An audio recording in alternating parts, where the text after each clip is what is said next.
À Harare, le congrès des syndicats du Zimbabwe, ZCTU, a déclaré mercredi 12 juin 2024 que le système national d'assurance maladie, NHIS, proposé doit être entièrement financé par le gouvernement au lieu de soumettre les citoyens à un énième élément fiscal.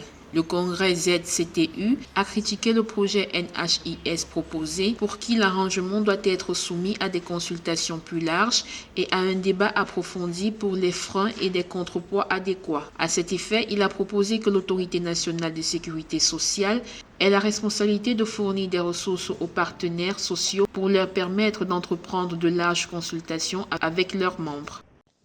Sur le papier, ce système d'assurance maladie, qui est voulu par les autorités du Zimbabwe, est louable et appréciable. Néanmoins, dans sa réalisation et dans son mise en œuvre, je partage l'opinion, la thèse défendue par le syndicat principal qui est la ZCTU, qui s'oppose à la taxation, qui voit cela comme une taxation supplémentaire. Le système national d'assurance maladie vise à garantir que les services de santé soient accessibles à tous les citoyens, conformément à l'article 76 de la Constitution. En 2007, la promulgation du projet de loi sur l'assurance maladie nationale avait été abandonnée après que le syndicat a menacé de mobiliser des manifestations contre cet instrument qu'il considérait comme un fardeau inutile. Cependant, le gouvernement a récemment relancé les travaux autour du NHIS dans le cadre d'une évolution qui a donné lieu à des consultations dans tout le pays. Je pense que cette requête résulte du fait de deux aspects très importants. Premièrement, le problème très important de corruption qui existe au Zimbabwe.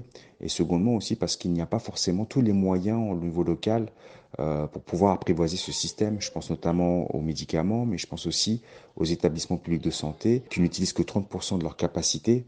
En mars 2024, le gouvernement avait annoncé la mise en place du système national d'assurance maladie d'ici juillet 2024 afin d'améliorer l'accès à des services de santé de qualité et de réduire la vulnérabilité à laquelle sont confrontés les citoyens ordinaires. Cependant, le syndicat craint qu'une telle initiative ne contribue guère à améliorer le système de santé défaillant du pays, dans la mesure où les fonds existants sont détournés au détriment des bénéficiaires visés.